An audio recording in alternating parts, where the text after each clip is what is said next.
muy buenos días. Hoy vamos a llevar la sesión número 3, Fundamentos de Electrónica 2. En esta sesión vamos a aprender lo que son las señales, ¿ya? Porque esto es muy importante, ya que todo lo que nos rodea se puede medir y se puede transmitir mediante señales. ¿Qué son las señales? Es aquello que se transmite desde un emisor a un receptor por un medio de transmisión. Esas son las señales que se puede transmitir y uno lo recibe y el otro lo recepciona, uno lo emite, el otro lo recepciona por un medio de transmisión. Esas son las señales. Es aquello que se transmite. Y hay dos tipos de señales importantes. Tenemos las señales analógicas y las señales digitales. Enfoquémonos en lo que son las señales analógicas. Las señales analógicas son aquellas que se pueden representar infinitos valores. Es decir, las señales nos ayudan también a representar, como les decía, nos ayudan a representar valores. En este caso, las señales analógicas nos ayudan a representar infinitos valores que tenemos a nuestro alrededor. Otra característica que tienen es que varían continuamente en el tiempo y nos permiten representar todo lo que ocurre en la naturaleza. Ahora, ¿a qué me refiero con todo esto? Por ejemplo, la temperatura es un valor que tenemos todos los días, que se efectúa en base al calor que ocasiona el sol o a las nubes y demás, al clima que tenemos, ¿no ve? Entonces, la temperatura, ¿cómo la medimos? ¿Cómo la representamos nosotros? Para eso están las señales analógicas. Las señales analógicas, como dice, pueden representar infinitos valores, es decir, no tiene un límite. Pueden tener distintos valores, como la temperatura, y dice que también varían continuamente en el tiempo. Ahora sí, vámonos al ejemplo de la temperatura. Dice variación de temperatura desde las 00 horas hasta las 16 horas. Esto, digamos que pasa no es Bolivia, pero veamos este ejemplo. A las 00 horas tenemos una temperatura de 25 grados. Esto debe ser más o menos de Santa Cruz, imaginemos la temperatura de Santa Cruz. A la medianoche hay una temperatura de 25 grados. A las 2 de la mañana ya la temperatura baja a 24 grados. A las 3 va bajando a 23, a las 4 de la mañana a 22 y medio, a las 5 a 22 y cuarto, digamos, a las 6 ya es como 22. A las 8 de la mañana la temperatura ya llega a ser como 21.9 grados. A las 1 de la tarde la temperatura sube a 27 grados. Entonces, ¿qué es lo que quiero ver? ¿Qué se muestra en esta gráfica? Que la temperatura va variando constantemente en el tiempo. Por eso se hace esta gráfica donde la temperatura tiene su subida, tiene sus bajadas, se queda un rato constante, vuelve a bajar, baja, puede volver a subir. Entonces, es un valor que va cambiando constantemente en el tiempo y puede haber infinitos valores de temperatura. Por ejemplo, La Paz es un claro ejemplo de una señal de la temperatura, es una señal analógica porque empezamos digamos, a las 6 de la mañana con 0 grados. 7 de la mañana ya debemos tener unos 2 grados. A las 10 de la mañana ya llegamos a unos 8 o 9 grados. Mediodía estamos a 12 y a las 2 de la tarde podemos bajar de golpe porque en La Paz nunca se sabe cuándo llueve, cuándo salea. Bajamos de golpe otra vez a 6 grados, digamos. Entonces, es un dato que va variando constantemente en el tiempo y puede tener distintos valores, ¿ya? Eso es una señal analógica. Ahora, algo importante que dice, nos permite representar todo lo que ocurre en la naturaleza.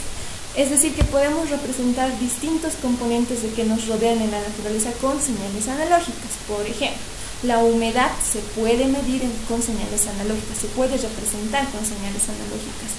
La voz es algo que, digamos, si yo elevo mi voz, la señal va a subir. Si yo hablo más bajito y bajo mi voz, la señal va bajando. Entonces, la voz también es un claro ejemplo de una señal analógica. El sonido también es una señal analógica porque puede subir y bajar, va relacionado, digamos, con la voz. Digamos que queramos medir otra señal, a ver, ¿qué quisiéramos medir? Digamos la luz, ¿no ve? La luz también es una señal analógica porque podemos despertar oscuro, un atardecer y algo más claro a mediodía, ¿no ve? Entonces va cambiando la luz. El color también puede ser una señal analógica porque podemos tener distintos tonos de un solo color, entonces se miden en distintas medidas. Tenemos ahí señales analógicas. Entonces, señales analógicas, para que quede claro, nos permiten representar distintos valores y estos valores pueden cambiar, estas señales varían continuamente en el tiempo, ¿ya? Diferente a todo esto tenemos lo que son las señales digitales, que solamente pueden representar valores finitos. ¿Qué quiere decir finitos?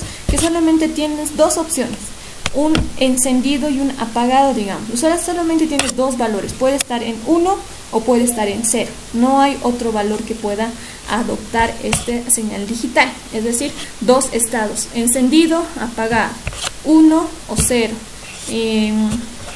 abierto, cerrado, digamos. Esas son señales digitales.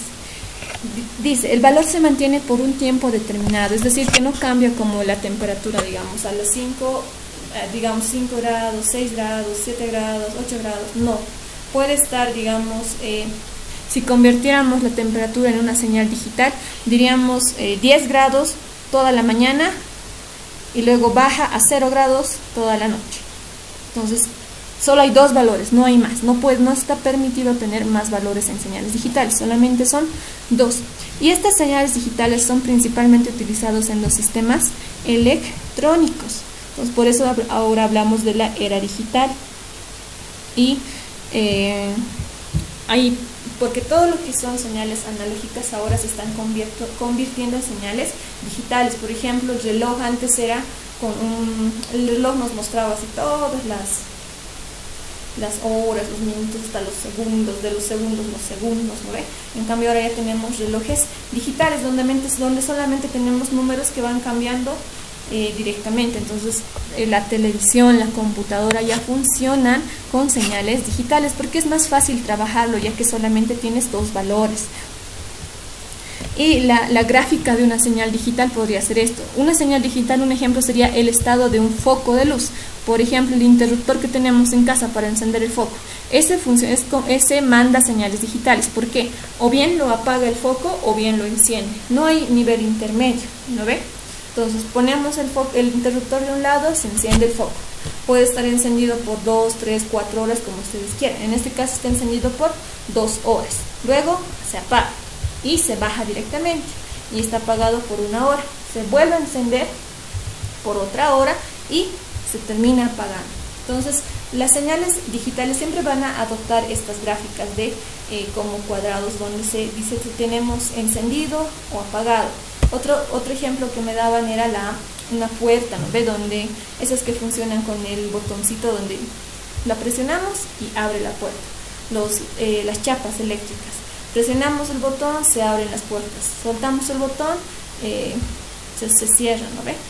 Entonces, esos son ejemplos de señales digitales. La principal diferencia entre estos dos es que una señal analógica les permite va a tener bastantes valores, por eso dice infinitos valores, y varían constantemente en el tiempo.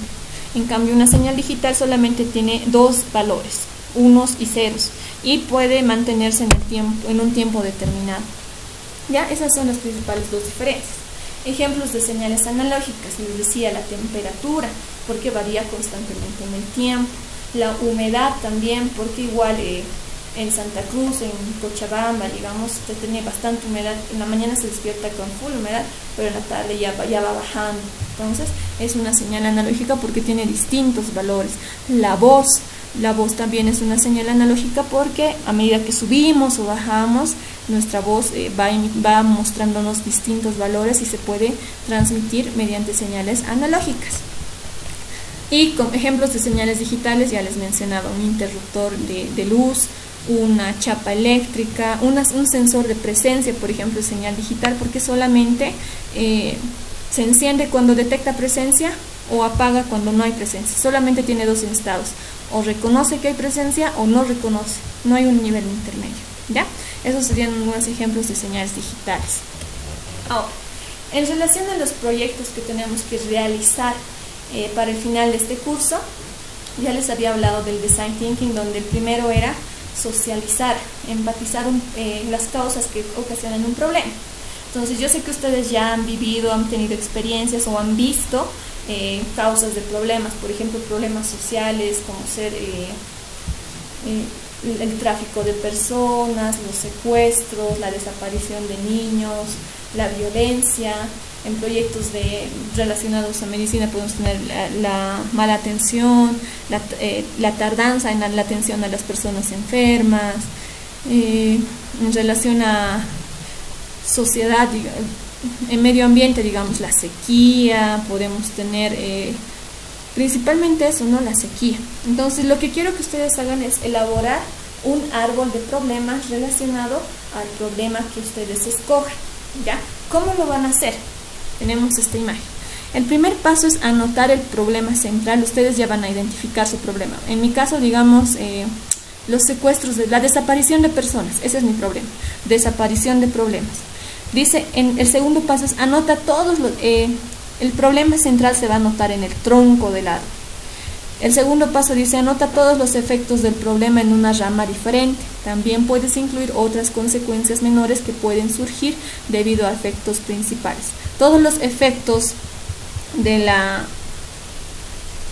estaba hablando de la desaparición de personas. Entonces todos los efectos, tenemos preocupación, estrés, ¿qué efectos más ocasionan? Que las familias se desmoronen, que haya mucha preocupación, incluso hay suicidios de las familias por no encontrar a sus hijos o a las personas que quieren, ¿no ve? Y el tercer paso es que en las raíces escriban las causas que conducen a este problema. La inseguridad, una causa pues de la inseguridad ciudadana, la falta de vigilancia, la falta de atención del personal de seguridad y demás, ¿no ve? Solamente quiero unas 3 causas, 3 efectos y un problema. Para que entiendan un poco mejor les voy a mostrar un video de cómo quiero que se vea esto.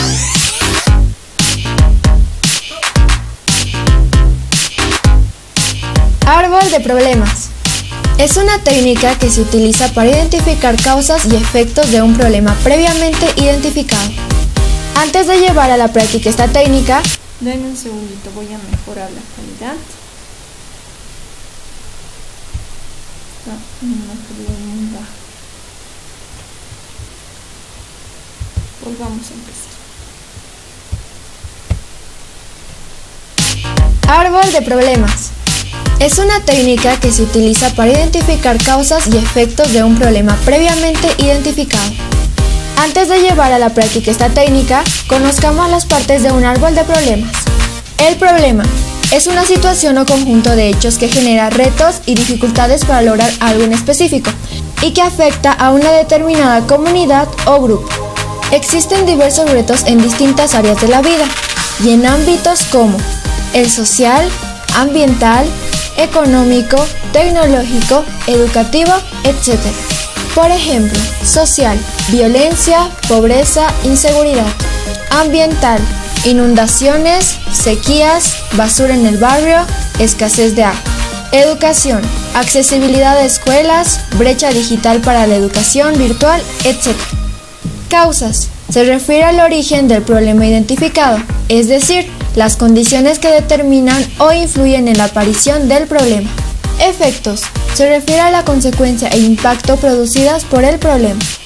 Ahora que conocemos las partes de un árbol de problema, realicemos un ejemplo paso a paso.